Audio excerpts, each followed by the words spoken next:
Buenos dias! Dr. Dread Reviews. 2019.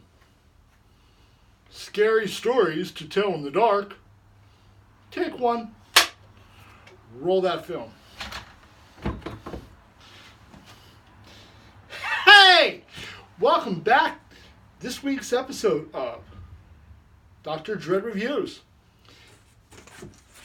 Brought to you in conjunction with Chop Block Television. It's available on your Amazon Fire device. So, a few nights ago, I was so stoked. You know, I've been looking forward to seeing this film since I first heard about it. Scary stories to tell in the dark.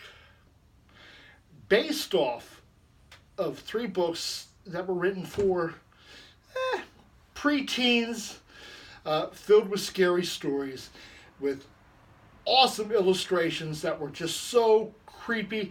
You know, I remember reading these with my girls when they were little, and I enjoyed them. I enjoyed them so much that even after the kids were grown, I went out and I bought the book so I'd have a copy for myself.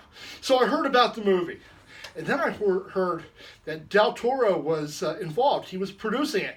It was like, this is going to be awesome. How very disappointed I was.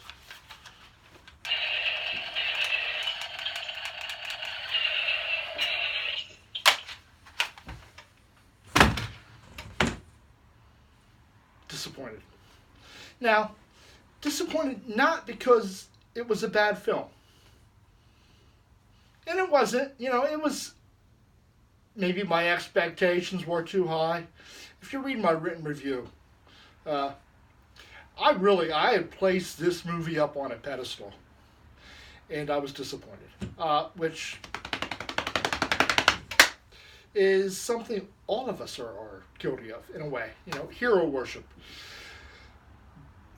But I digress. So, the movie, rather than having it as an anthology film, which I think would have been better, they connected the whole thing, and it ended up being Goosebumps on steroids without Jack Black. Basically, that's what it was. You know, you had your creepy CGI, and it was creepy CGI. It wasn't like Goosebumps, which was sort of cartoony CGI, but it was still CGI. And I won't buy the film.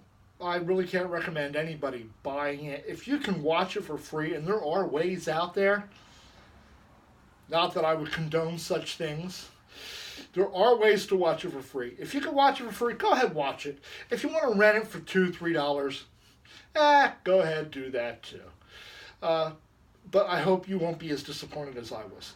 The very most that Dr. Dread can give this film are 3 skulls. And those are 3, 1, 2, 3, right there, skulls. And they're weak skulls. It just barely makes a 3. The movie's average at best. Okay, just a few little spoilers if you want to stop watching this. 2, 3. No. 3, 2, 1. Spoilers. Okay, rather than it being an anthology film, the story is connected together by a book that was written by a girl who was locked in the basement.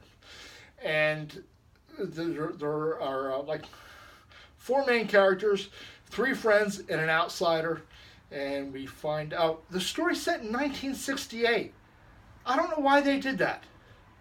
The outsider is an 18-year-old draft dodger who is of Mexican descent. I'm not sure why they did that either. Edgy? Maybe they're trying to be edgy. But it didn't work for me. The other things that didn't work for me, the other major thing that didn't work for me in this film is it was set up to be sequelized. made to be a sequel. And it was. It left you hanging with the hopes of resurrecting dead characters. And that's all I have to say about that. Your friend Dr. Dread giving it 3 very weak skulls. I'll see you next week. So what are you watching? Anything good? Any recommendations?